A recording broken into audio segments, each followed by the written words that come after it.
Bora começar aí a nossa brincadeira do dia. Vamos codar para ser feliz, vamos fazer a implementação do diagrama de classes, né? A gente vai ler esse diagrama e ver como que a gente interpreta, né? Cada partezinha dele e ver como que a gente coloca isso daí em código. E aí vocês vão ver que é bem simples, não tem rosco, não. Muito pelo contrário, é muito fácil de se entender isso daqui. Vamos começar então essa brincadeira. Eu vou começar literalmente com um arquivo em branco. Eu vou apagar tudo dele. Só para a gente fazer parte por parte, né? Para a gente entendendo como que começa. Eu vou deixar a tela um pouco mais reduzida para ficar o diagrama aqui no cantinho, né? Para quem está vendo, ele vai ficar aí do lado da esquerda e eu vou utilizar o lado um pouco mais da metade, né?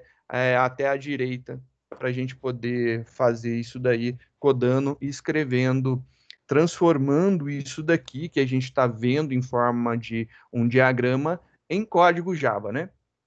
E eu acho bacana a gente entender esses funcionamentos. Só para, né, reafirmar o que a gente vai fazer, vai ser algo mais ou menos assim. Então, eu vou deixar desse jeito para que a gente possa olhar o diagrama e fazer o código novo aí. Aqui são as classes que a gente já trabalhou até agora. A gente criou notebook, cachorro, celular. E aí eu gosto de deixar esses caras abertos para a gente relembrar que como a gente modelou coisas estranhas, né? Coisas que comumente você não veria num exercício, por exemplo, de uma linguagem estruturada. Em uma linguagem estruturada, ninguém iria te pedir para fazer um notebook, um cachorro ou muito menos um celular. Ninguém ia imaginar criar algo desse tipo.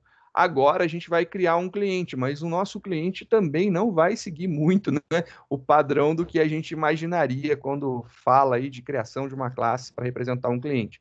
Você imaginaria o cliente como seu cadastro completo. E, na verdade, a gente está criando aqui uma tipagem, né? A gente está criando o tipo cliente, a classe cliente. Como iremos representar um cliente? O que, que a gente precisa de informação para representar um cliente? Segundo a nossa modelagem, a gente precisa de algumas informações, né? A gente precisa de nome, endereço e CPF. Vou criar aqui, então, um arquivo Java. Vou literalmente apagar todo o conteúdo dele, ele está vazio, não tem nada. Então, a partir disso, a gente começa a escrever aqui o nosso código. Esse diagrama de classes, ele é um dos diagramas da UML, ele é um retângulo que é dividido em duas partes, criando três lacunas, três caixinhas. Então, ele tem duas divisões, né, dividido melhor em três partes, né? Ele tem duas divisórias que torna três pedaços. A parte de cima é referente à classe. A parte central é referente aos atributos e a parte inferior é referente aos comportamentos. Então, isso daí é a forma com que a gente representa uma classe. Uma classe, ela é desenhada, é projetada dessa forma no diagrama de classe. Então, vamos começar a escrever isso daqui, né? A primeira coisa que a gente tem que entender é que a gente quer modelar uma classe. Então, vou colocar lá public class e o nome da minha classe. Minha classe se chama cliente. Olha lá, a parte superior aqui, ó, cliente. Então, vou repetir aqui, ó, cliente. E aí a gente abre e fecha a chave, beleza. Dentro desse espaço, a gente vai colocar todo o nosso código que representará a nossa classe cliente, o nosso tipo cliente. Já para não termos problemas, eu já vou salvar este arquivo. Com que nome que eu devo de salvar? Eu estou declarando uma classe chamada cliente, ela é pública, logo o arquivo que contém essa classe pública deve ter o mesmo nome dela. Então, obviamente, vai ter que ficar cliente.java. Então, vou salvar esse cara, ele vai ficar cliente.java, salvar na nossa pastinha para que a gente possa ter isso aqui para consulta. Acabei de salvar o nosso cliente.java lá. Beleza, o nome da classe lá, ó, cliente.java, public class cliente. Isso daí é essa parte daqui da representação. Eu estou dizendo que eu criei uma classe chamada cliente. Agora, a gente tem outras duas divisões. E aí a gente lembra, a gente tem uma divisão que são os atributos. Os atributos são as características, as propriedades da classe, né? E depois a gente tem os Comportamentos, também os comportamentos são chamados de métodos, né? Então, aqui os métodos. Então, a gente tem aqui os atributos ou características e os métodos ou comportamentos. Eu estou deixando aqui os nomes comumente utilizados, mas eu estou relembrando para vocês os nomes que a gente conheceu, né? Então, aqui nos atributos ou comportamentos, a gente vai declarar as nossas variáveis de classe. Quais são as nossas variáveis de classe? Nós temos uma, duas, três variáveis. Aqui foi uma correção feita pelo corretor ortográfico, então não usem cedilha, pelo amor de Deus. Não usem acento, não usem caracteres especiais. Isso daí só em linguagens da lá Microsoft que você deve querer fazer loucuras desse tipo, e mesmo assim não é recomendado. Então, vamos seguir a ideia aqui. Eu vou declarar essas variáveis. Então, eu preciso ter aqui string, nome. Vou precisar ter aqui uma string, endereço. E vou precisar ter aqui um int CPF. Note, um inteiro não pode ser utilizado para guardar um CPF. Isso aqui é uma exemplificação didática. CPF você deve de armazenar preferencialmente num tipo string, né? Que aí você pode, se quiser armazenar com os pontos, você já armazena tudo, mas preferencialmente num tipo string. Não utilize inteiro, não cabe dentro de um inteiro, tá bom?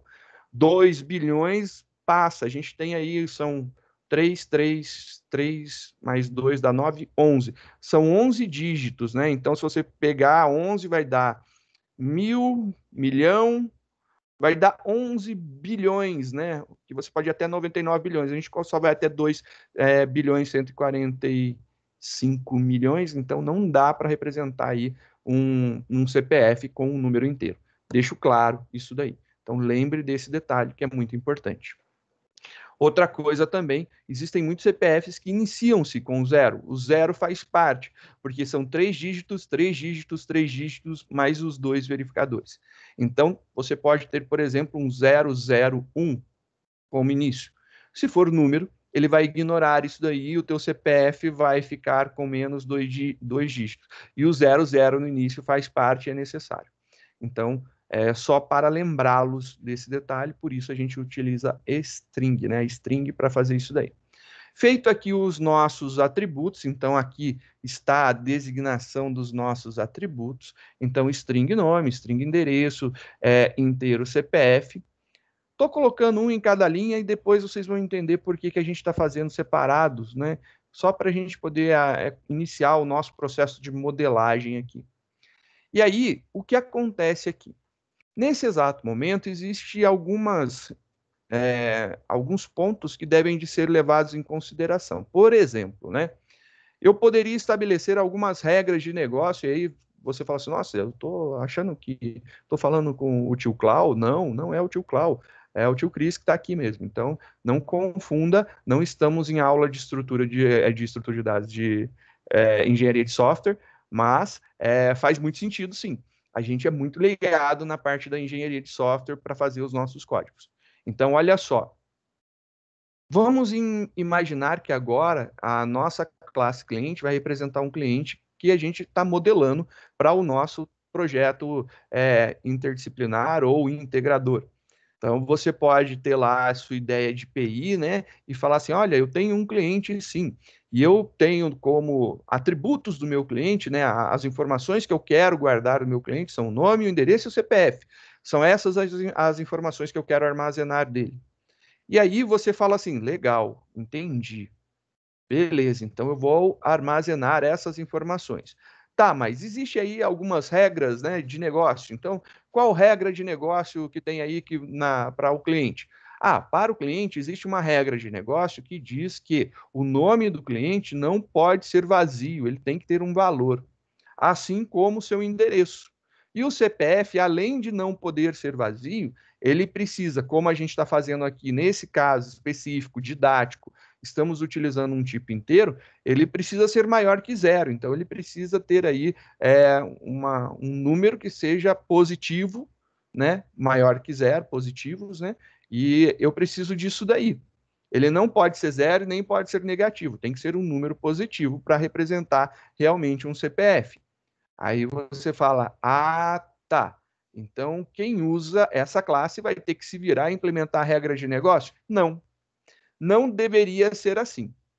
Isso daí não deveria acontecer. Qualquer pessoa que tente utilizar o modelo cliente, né, a classe cliente, o nosso tipo que a gente criou, cliente, deve de respeitar a regra de negócio. Se o cara tiver azedo, brigou com a mulher, né, tá pensando no preço da gasolina, ficou atormentado com a decisão do Supremo quanto ao ex-presidente Lula, qualquer coisa que tenha abalado o psicológico do ser, vai que ele se esquece de implementar lá no código dele algo para não deixar o nome ser vazio.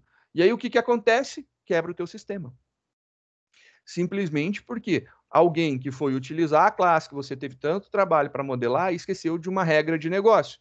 E aí o cara tem que saber a regra de negócio de tudo que ele utiliza? Não, né? Não precisaria. A gente deveria entregar um produto de software completo. E aí é que entra uma grande mágica da programação. Vamos testar agora essa classe daqui e vamos ver o que a gente pode fazer para solucionar. Eu vou compilar essa daqui, compilou bonitinho, não temos erro, e agora a gente vai utilizar ela. Vou criar uma outra classe para que seja uma classe para que a gente possa testar essa classe cliente.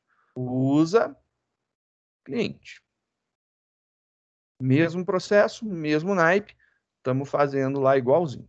Então, criei lá a minha usa cliente. A minha usa cliente, eu vou utilizar a seguinte ideia. Está aqui o codigão. Vou começar a fazer lá o meu usa cliente. Vou criar um cliente. Então, cliente igual a new cliente. Então, como que a gente vai ler aqui? A gente está vendo a classe cliente vai ter aqui um objeto chamado cliente, e a gente está falando que ele é igual a new, então o operador new, e aí a gente faz a chamada do método construtor. Lembrando que, mesmo não declarando um método construtor, a gente tem aí na hora que se compila, né, o compilador do Java, ele já cria um método construtor padrão, aonde ele é vazio, por isso não tem ainda não tem implementado. Então a gente não escreveu esse cara aqui nos métodos ou comportamentos, né? Mas ele existe, já foi colocado lá para que a gente possa utilizar. A partir desse momento, eu posso fazer algumas coisas interessantes. Padrãozão do que a gente já vem fazendo, né? Vou fazer um system.out.println e eu vou imprimir aqui as características do cliente. Cliente.nome.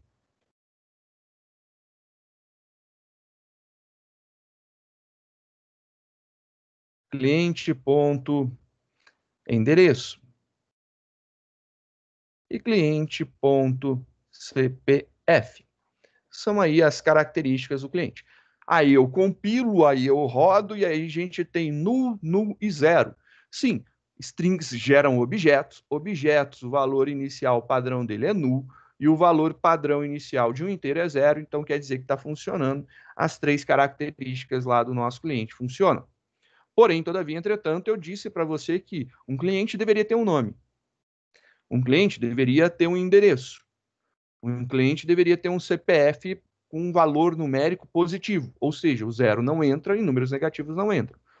Só que como que eu posso fazer isso daí, né? Eu posso vir aqui, eu tenho acesso direto à variável, né, nome do cliente, então eu posso vir aqui e falar o seguinte, olha, cliente.nome. E eu atribuo qualquer valor, né? Então eu posso vir aqui e falar que o nome é branco. Posso vir aqui e falar também que o endereço é branco. E eu posso vir e falar, por exemplo, que o CPF é menos 147. Estou colocando um valor negativo, compilo. Eu posso pegar, vou até colocar esse cara aqui para ser impresso novamente, logo depois dessa alteração. Então, coloquei lá essa impressão depois, então posso compilar, posso executar, e você vai ver, olha só, o nome está branco, o endereço está branco e o CPF está negativo. Então, olha que zoeira muito louca. Eu estou conseguindo, logo de primeira, quebrar a minha regra de negócio. Então, assim, antes de qualquer coisa, eu já consigo quebrar minha regra de negócio. Aí você fala assim, vamos implementar um if, vamos colocar aqui um while, né, fazer uma estrutura que fique segurando o valor inicial do cliente para que não, blá, blá, blá. E aí eu falo, olha o trampo que você está passando para alguém ter que garantir a utilização, né, a veracidade da regra de negócio. Garantir que não está sendo quebrada a tua regra de negócio, logo não está quebrando o teu sistema em alguma forma, né? Você está passando toda a responsabilidade para quem vai utilizar, mas você está me entregando algo, então você poderia, né, colocar para mim, né, essas restrições. E aí você pode falar assim, beleza, como que eu vou implementar essas restrições? Bem, existem algumas formas, né? Olha só o que acontece aqui. Nesse momento, eu estou acessando essas variáveis. Eu vou chamar por enquanto, vocês sabem que são objetos, né? Nome e endereço são objetos. Estou chamando de variável por enquanto, tá bom? Estou acessando aqui a variável nome, variável endereço e variável CPF. Vamos pegar o CPF. O CPF é um inteiro. Qual é a faixa de valores que o inteiro permite? Né? O inteiro, se você voltar lá no segundo semestre, for dar uma olhadinha lá na apostila, você vai ver assim, olha, números inteiros ocupam 4 bytes, né? Números inteiros vão de menos 2 bilhões, 140 e poucos milhões, até mais 2 bilhões, 140 e poucos milhões.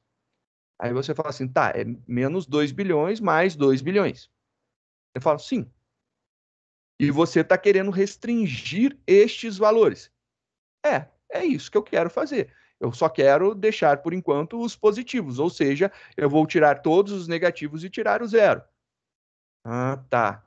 Então quer dizer que na hora de inserir um valor, você não quer aceitar um valor que seja negativo e zero. Eu falo, caramba, eu já expliquei isso. Tá, eu só estou tentando imaginar como. Mas vamos pensar, como que eu posso fazer isso?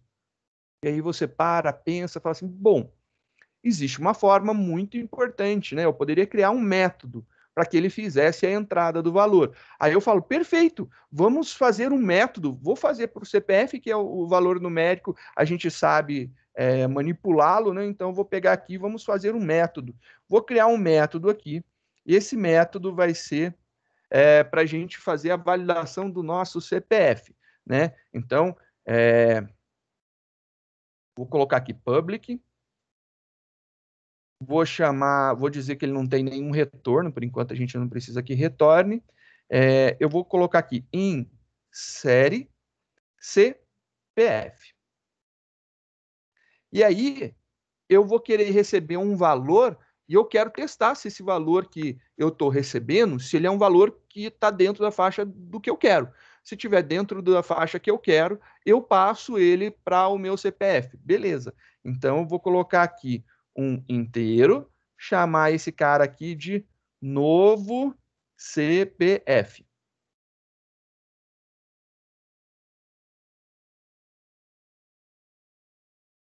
Então, eu estou colocando ali um novo CPF. Esse valor novo CPF, eu quero passar ele para dentro do meu CPF. Só que eu não quero passar direto, eu quero ver se eu posso. Então, eu vou testar esse cara primeiro. Então, eu vou fazer um teste aqui.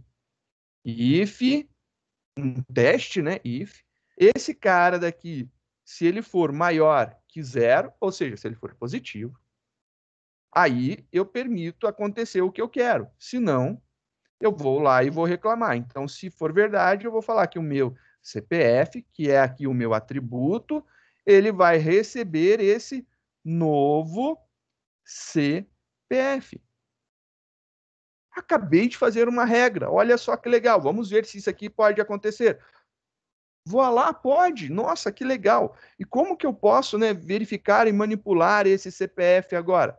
Bem, isso aqui é o nome de um método. Então, eu vou ter que ter aqui o nome do meu objeto, ponto, o nome do método. O método é insere CPF. Ele é um método, então ele tem um abre e fecha parênteses. Então ele tem um abre e fecha parênteses aqui. E eu vou colocar aqui dentro menos 147.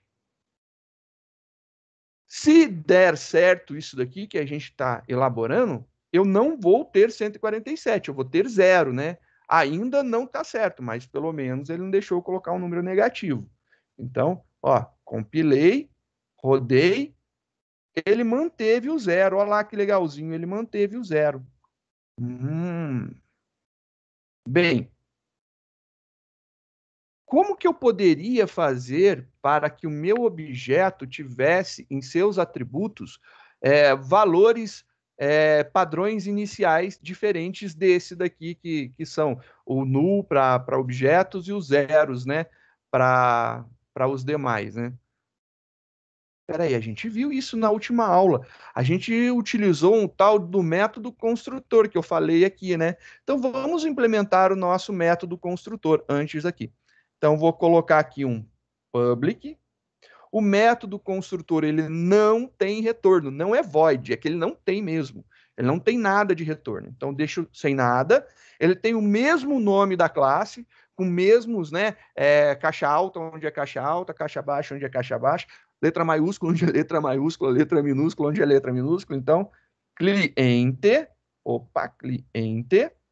ele é um método, então ele tem o abre e fecha parênteses, e a gente vai colocar a implementação. Esse daqui é o método construtor padrão, né? Ele vem exatamente dessa forma, se a gente não fizer nada.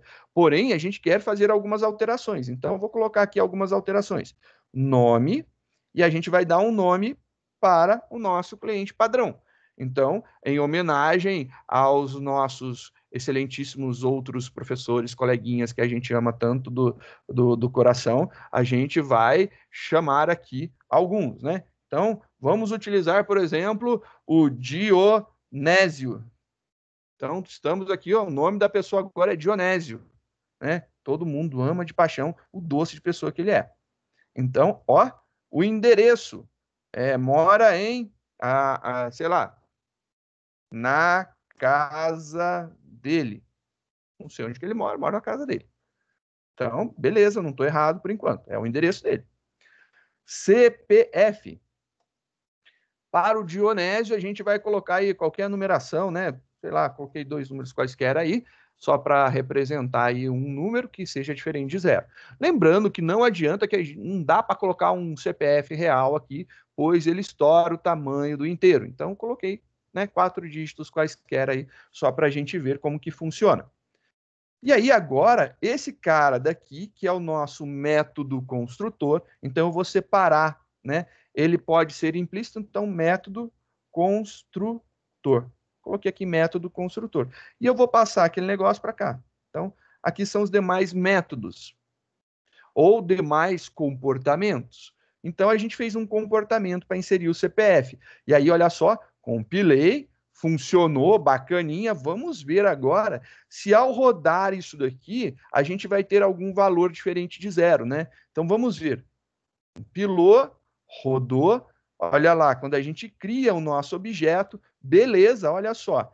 A gente tem lá o 2424, né? A gente colocou aí um número aleatório qualquer, e aí depois a gente viu que se a gente tentar inserir um valor que não responda, né, positivamente a nossa regra de negócio, esse valor não será alterado. Ou seja, o 147 não foi atribuído, né, o 147 negativo, não foi atribuído para o CPF. Aí você fala, nossa, a gente solucionou o problema, a gente implementou uma forma de poder garantir aí que a nossa regra de negócio seja implementada.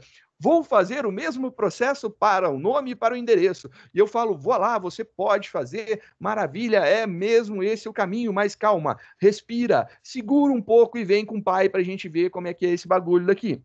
O que acontece? Eu não consigo fazer desse jeito.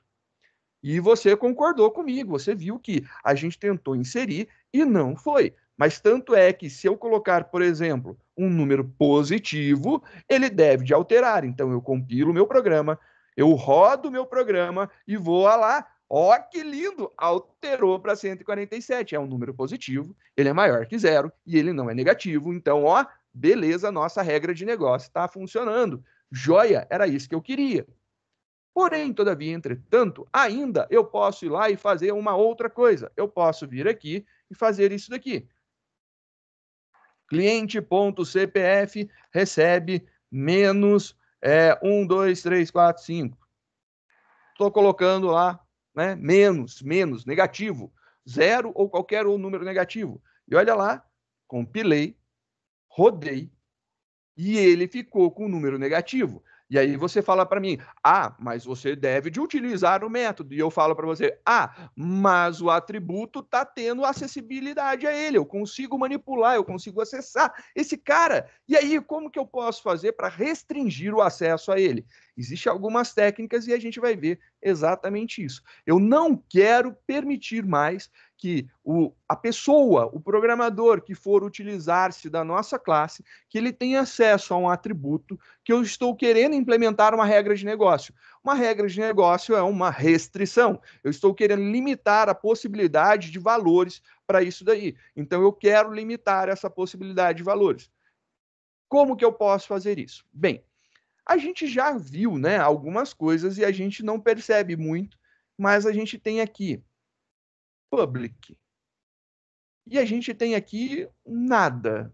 Mas, se eu quisesse, eu poderia colocar, por exemplo, public. E aí você fala assim, pode. Pior de tudo que pode, olha lá. E eu compilo. Nossa, mas vai parar de funcionar muito pelo contrário, olha lá. Vou compilar esse cara, também não deu erro, vou rodar esse cara e ele continua com o mesmo comportamento. Então, o public, sim, pode ser utilizado como um modificador de visibilidade. Então, a gente tem um modificador de visibilidade que é o packed default, ou packed, né? Que é esse daqui, tá vendo? Vou colocar um debaixo do outro aqui só para você ver. Né? Ele é esse cara daqui. Você tá vendo? É nada. Quando você não escreve nada, ele é entendido como packed default. O packed é que ele está falando o seguinte: ele tem visibilidade padrão dentro do pacote. Por enquanto, vamos entender pacote, né, que é uma estrutura de organização do Java, vamos entender como o diretório que a gente tem. Então, tudo que a gente está fazendo está sendo salvo dentro da mesma pastinha, dentro do mesmo diretório, logo dentro do mesmo pacote, né? Vamos entender por enquanto dessa forma. Se eles estão dentro do mesmo pacote, que é o pacote padrão aqui dele, ele consegue ser acessado por quem está lá dentro. Opa, peraí, então quer dizer que vamos dar uma olhadinha aqui nos nossos arquivos, fonte, classes. A gente tem aqui o que foi modificado hoje, né?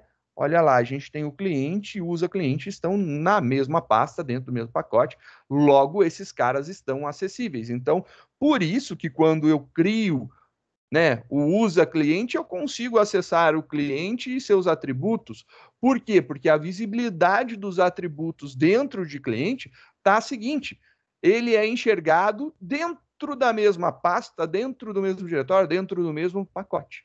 Então, o packed default, que é essa visibilidade que não tem nome, não tem nada descrito na frente, permite isso aí. Se os dois arquivos estiverem na mesma pastinha, eles conseguem enxergar o atributo lá, um do outro, numa boa, sossegadinho. Então, funciona muito bem. E aí você fala assim, que legal, agora eu consegui entender por que eu vejo o atributo lá da classe cliente. Sim, só que a gente tem também a possibilidade de colocar public. Public indica que ele é público. Público, você tendo o caminho do pacote dele, ou seja, o caminho da pasta onde ele está, você tendo o nome do arquivo da classe, você consegue acessar esse atributo. Então, qualquer um que saiba aonde está a classe cliente, sabendo da existência, né, do nome como atributo, ele pode acessar e manipular ele da forma que quiser. E quais os valores podem ser colocados dentro do nome? Qualquer valor que você consiga colocar dentro de uma string. Essa daí é a limitação dele. Ele aceita qualquer valor dentro do string. Então, essa é a grande maluquice que a gente tem aqui. Então, isso daí é um problema gigante para a gente. Por quê? Quando ele é público, qualquer um que tenha o caminho pode acessar e modificar. Quando ele é packed default, ou quando ele tem a visibilidade no pacote, no próprio diretório, que é essa daqui, né, que eu estou selecionando, ou seja, quando a gente não coloca nada de modificador, ele está sendo visível dentro da mesma pasta. Então, se todo mundo estiver no mesmo local, um consegue enxergar o outro. E ainda não resolveu o meu problema, porque os dois arquivos estão no mesmo local e eu não quero deixar acessar o CPF. Como que eu posso fazer, né? A gente tem 4 visibilidades. A gente conhece a public, que é a mais, né, clara de todas, que todo mundo enxerga. A gente conhece a package default e a gente vai conhecer agora mais uma, que é a private. A private, né, privado, ela restringe a visibilidade do que a gente está colocando privado para dentro da própria classe. Tem uma outra chamada protegida que a gente vai ver somente quando chegar no tópico herança, né? Então, por exemplo, eu posso vir aqui e substituir o package default, vou colocar aqui, ó, private, privado. Agora, olha só o que vai acontecer. Vou compilar. A minha classe compila numa boa, então isso daqui é um nome válido. Funcionou. Aqui eu tenho a visibilidade privada, tenho a visibilidade package default, ou seja, eu não escrevo nada, ele é visível dentro da mesma pasta, e aqui eu tenho visibilidade pública. Qualquer um que tenha o caminho aonde ele está, consegue acessar essa informação.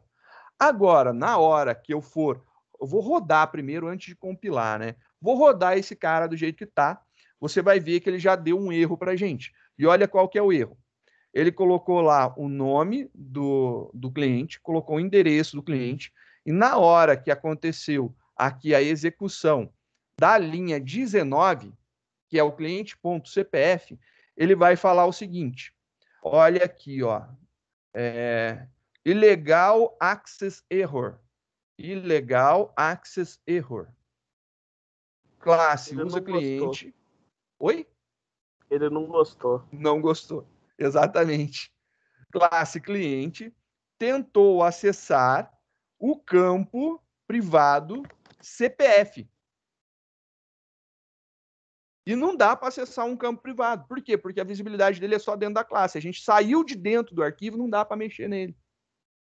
Então, eu tirei a visibilidade externa. E aí você fala assim, nossa, isso daí é ruim. É nada, cara. Pensa comigo. Eu vou compilar agora para você ver o mesmo erro, né? Compilei e agora, olha lá, ele está apontando aqui, ó, cliente.cpf, então cliente.cpf, ele está reclamando que esse cara daqui, ele tem visibilidade restrita, ele tem visibilidade privada, só dá para ser visto dentro da própria classe, a gente está tentando ver ele de outra classe. E aí ele reclama. E aí, beleza, a gente tem um erro aqui e tem um erro aqui embaixo, que são os dois locais, ou mais um aqui, né? Os 3 erros, né? E o outro aqui, que são os 3 locais dentro do nosso principal, dentro do nosso main, aonde a gente tenta acessar esse cara. Eu vou comentar esse cara daqui. Então, eu comentei. Vou comentar esse cara e vou comentar. Só vou deixar comentado por enquanto. Vou compilar. E beleza, parou de dar erro e vou executar. E olha lá que bonito, você viu que agora não dá mais erro no CPF, mas o CPF também não aparece. Não aparece. Mas eu garanto para você, o valor do CPF agora é 147, é 147. O problema é que você não consegue ver esse cara. E aí, o que acontece aqui? Quando eu criei essa solução, né? Quando a gente foi lá e manipulou isso daqui para fazer a entrada de um valor de um CPF válido, aconteceu um detalhe muito importante. Isso daqui começou a ser realmente efetivo e importante, interessante, porque o nosso campo CPF está com visibilidade privada. Se ele está com visibilidade privada, se ele está com visão restrita, eu preciso de alguém para dar acesso a ele. Então a gente precisa de alguém que tenha uma visão maior que ele. Então a gente criou um método para fazer isso. E nesse método a gente colocou a nossa regra de negócio. Está aqui a nossa regrinha de negócio simples, mas está aqui funcionando, aonde a gente não deixa entrar números negativos ou iguais a zero. Mas, porém, eu preciso ainda de uma forma de pegar este valor. Por quê? Porque agora eu não consigo acessá-lo. E aí entra aqui, ó, retorna o nome, retorna o endereço, retorna o CPF. Eu vou implementar esse outro método daqui, ó, public, porque eu quero que seja possível ser enxergado. Ele vai retornar o CPF. O CPF é de que tipo? Inteiro. Então, retorna CPF. E esse cara daqui vai ter a função, a gente vai precisar aqui de um return, já que é diferente de void, né? Precisa de um return. Eu vou retornar uma coisa que eu preciso. O que eu preciso? O próprio CPF. Preciso disso daqui. Agora eu criei um método público chamado retorna CPF para me retornar o valor do CPF. Legal. E se eu pegar agora e utilizar esse cara, eu consigo pegar o valor do CPF, que está protegido pela minha regra de negócio. Então eu vou lá e vou trocar aqui. Não é mais CPF, ele é retorna CPF. E esse cara é um método. Opa, é um método. Então ele tem um abre e fecha parênteses. Tá lá. Retorna CPF. A mesma coisa eu vou ter que fazer aqui, retorna CPF, abre e fecha parênteses, tiro o comentário e olha só, eu vou compilar esse programa e vou rodar ele. Agora, olha lá o 147 sendo mostrado para você. Viu? Eu só mostrei.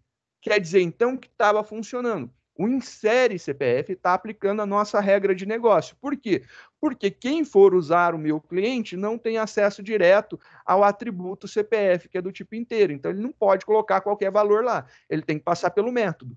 E o método é a minha forma de filtragem, a minha forma de restrição, a minha forma de implementar a regra de negócio. E aí, agora, eu implementei uma regra de negócio, eu coloquei uma restrição, o cara não entra com valor negativo, ele não coloca zero, somente números positivos. Badabim. Muito bonito isso. E aí, você sabe como que se chama essa técnica? Essa técnica se chama encapsulamento. Você está encapsulando a tua regra de negócio. Você está protegendo os seus atributos. Literalmente, você colocou dentro, né, de uma cápsula protetora o teu CPF. E olha aqui a cápsula protetora. A palavrinha mágica que faz ela é o privado, private. Esse cara daqui, ele faz o encapsulamento. O teu CPF, ele está protegido aqui dentro. E aí eu crio uma forma de acessar, que é o insere CPF. E eu consigo também criar uma outra forma de você resgatar essa informação, de você pegar essa informação de dentro da classe e levar para fora, né? Que é o retorna CPF. Agora aqui, olha só, encapsulei o CPF, eu protegi ele. Dei um valor padrão através do construtor. Então, o método construtor, ele deu o valor padrão inicial para o meu CPF. Criei uma forma da gente colocar um valor seguindo a regra de negócio. Então, ó, implementei regra de negócio. E ainda dei a possibilidade de retornar esse valor, que a gente queria pegar esse valor do CPF e poder ler ele. Então, a gente insere um CPF válido e a gente retorna um CPF que foi inserido de forma válida. Essa daí é a grande mágica desse novo conceito de orientação a objeto chamado encapsulamento. Bem bacana. Essa daí é uma forma bem interessante da gente proteger os nossos dados. Agora eu pergunto para você, será que a gente pode fazer o mesmo com o nome e com o endereço? Sim, podemos. Vamos fazer?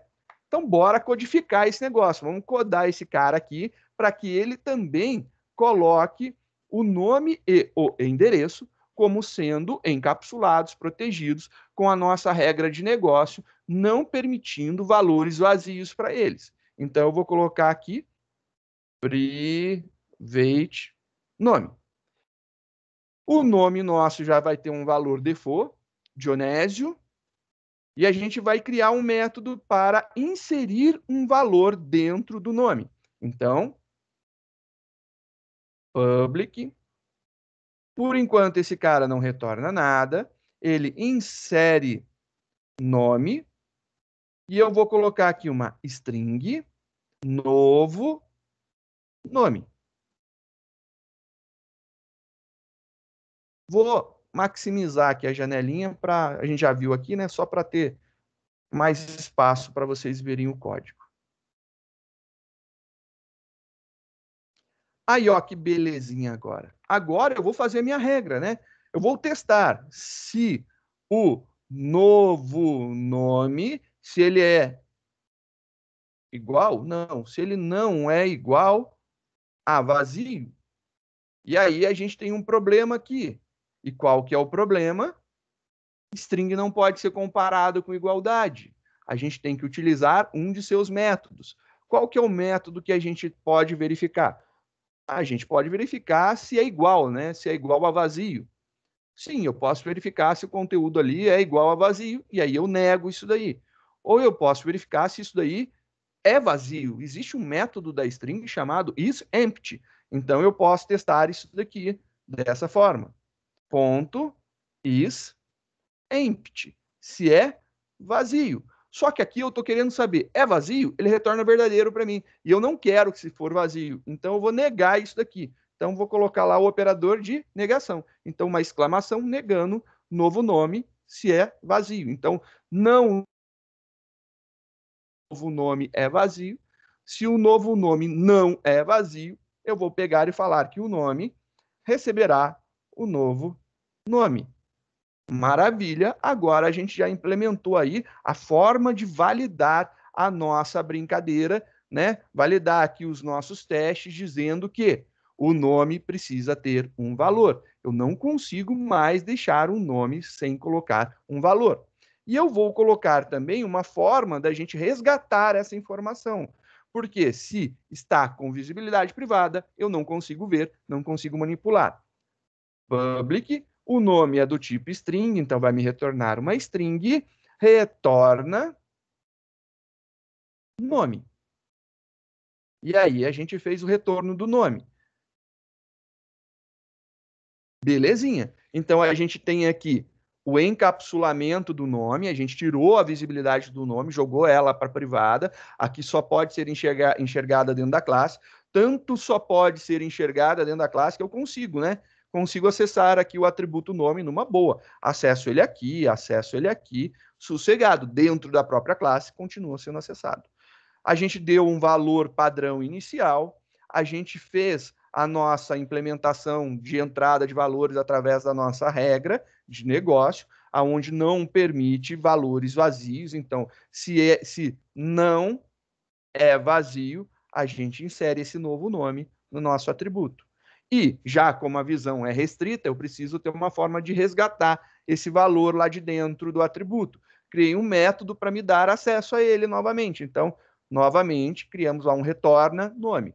E agora, a gente compila esse cara, vê que está tudo bonitinho, compilou certinho, funcionou. Eu vou agora fazer o seguinte: vou fazer essa modificação. Eu não tenho mais acesso ao nome. Se eu compilar aqui, ele vai dar erro lá dizendo que nome na classe cliente tem acesso privado. Sim, verdade. Então, eu preciso chamar aqui o meu retorna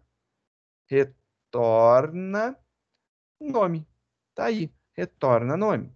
Então, retorna nome funcionando aqui e funcionando aqui.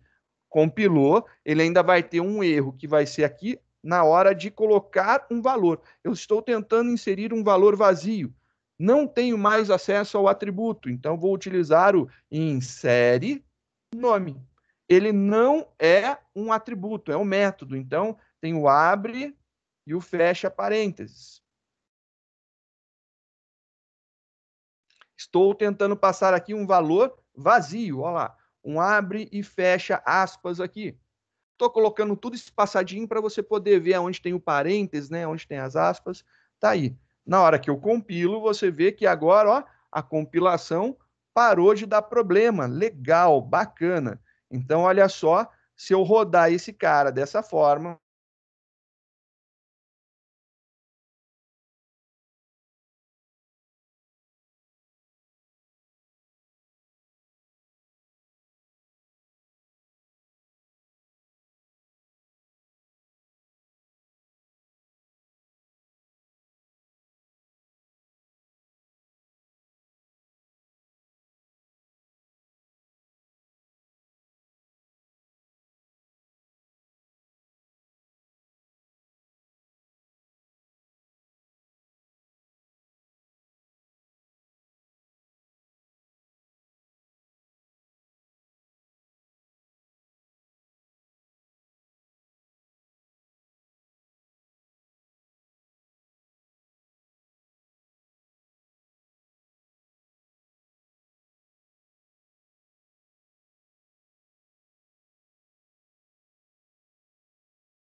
Consegue me ouvir? Estamos sim, senhor. Minha outra máquina caiu. Ai, acontece. Tá explicado.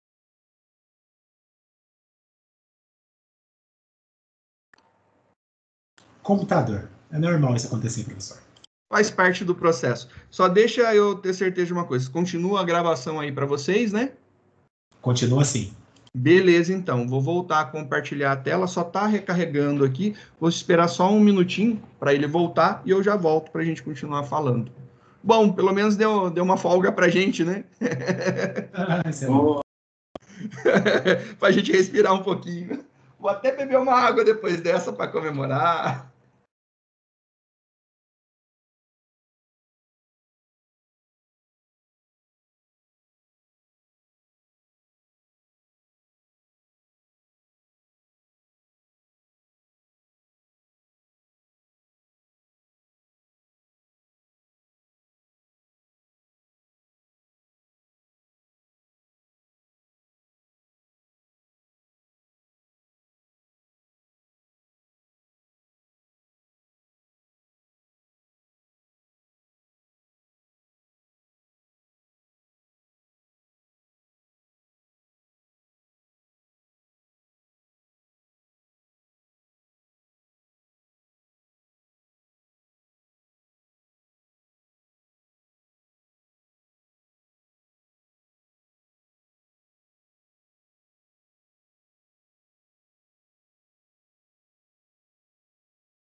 Por isso que eu gosto do on the line.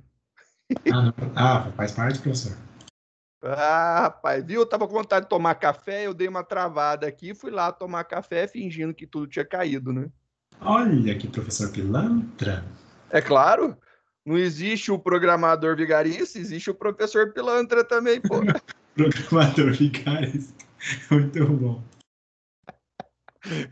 Ai, ai, pra mim vai estar ruim, cara. Tá meio esquisito ainda. Ah, Não- Eu, pelo menos, eu não tô vendo nada. O chat tá demorando para carregar ainda os botõezinhos. Tá indo, tá indo. Acredito que já já sucesso. deva de estabilizar. Ou deva cair de uma vez, né? Não é? Então, né? Pô, Mas exatamente. eu Pode ser que concordo. melhore para menos. Qualquer coisa é só reclamar com o Clayton.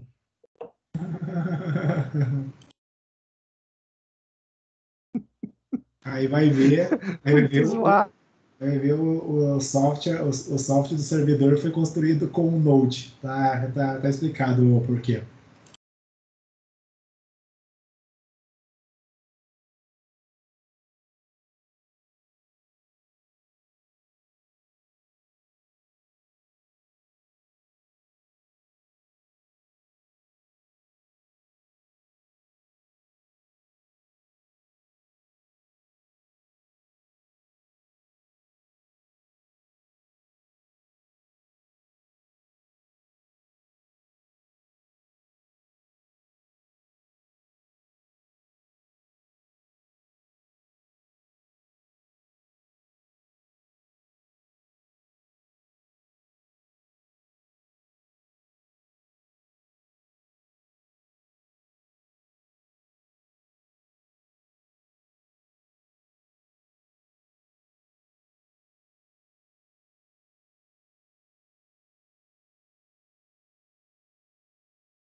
Olá.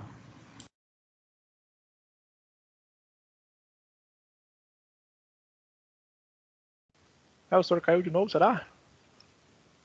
Então, mano, não sei. Ele disse que ele estava terminando de equilibrar as coisas lá no servidor dele, né? Eu não sei se ele conseguiu, se já conseguiu normalizar tudo. Eu vi que, Ou terminando de comer o pão com margarina também, né? a Tem melhor essa. coisa que você está fazendo. Eu também não vou. Nessor, só tomar um café escondido aí, eu sei que tá ouvindo. Então, como você. Não, eu vi que tem uma rapaziada que tá tentando logar também, tá com dificuldade. Então, eu acho que o Teams aproveitou e foi tirar um descanso também. É isso.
Tá todo mundo reclamando, viu? Normal. Sistema EAD. Não adianta, foi o que eu falei, a gente fica sujeito aos links de internet, à ferramenta que a gente usa, né? Não, com certeza. Sistema EAD de qualidade. No Brasil e no Brasil. Olha, vai tá bom, né? Acontece poucas vezes no dia. Que sorte engraçado. Mas dá, vamos lá. Já reiniciei tudo. Eu tinha achado que era comigo, porque na verdade fiz testes, né, de ping, de router, aí caiu o Wi-Fi, aí fui ver, né, o equipamento do meu provedor para ver se funcionava, meu equipamento de internet, aí rebutei ele voltou, aí ele caiu de novo, mas tá bom, vamos que vamos, né? Senhor, tô vendo que um monte de aluno caiu do Teams aí, não tá conseguindo regressar, hein? É um monte, eu tô falando, cara, mas vamos aproveitar que tá gravando, né? E vamos continuar, vamos mandar bala sem problema nenhum. Depois todo mundo pode acessar isso daí. Vou Nossa, voltar aqui, né? vou nem tocar no meu Teams aqui, porque se eu cair, então, eu tô na roça, já sei que eu não volto. Não, e se você cair, você vai ser ovacionado, porque fica aí tirando sarro da gente que não cai, pô. A gente não cai, a gente tropica, né? Não, tem isso mesmo, Tropica, mas não cai. Deu um tropicão, vamos lá. O Igor até mandou mensagem que agora ele conseguiu voltar. Estamos indo devagarzinho, estamos voltando. Na paz. Olha lá, o Anderson voltou. Vamos ver aí a galera que conseguiu voltar. O Pedro ainda não. Felipe também não. Felipe foi dormir agora.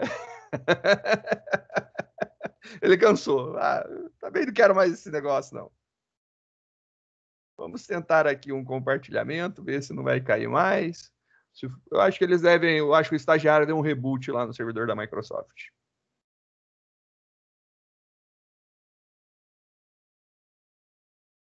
Aí uma pergunta mágica: consegue ver minha tela? No momento, não. Eu também acho que não. O jeito Instabilidade é ir todo mundo dormir mesmo, acontecendo. senhor. Olha, eu tô achando, viu? Tem jeito. Faz parte do processo. Professor, para mim, tem dois do senhor na sala. Eu tô vendo uma que é a sua câmera e o outro que é o seu áudio saindo, parece. É, deve de ser isso daí mesmo, porque eu tenho duas conexões, né? Não deveria aparecer, mas era isso daí. São dois de mim. Eu uso duas ainda para ajudar. Seja bem-vindo, Pedro. Ó, eu vou fazer o seguinte, gente. Eu vou, para não ser prejudicial a ninguém, a gente já falou bastante coisa. Eu vou parar essa gravação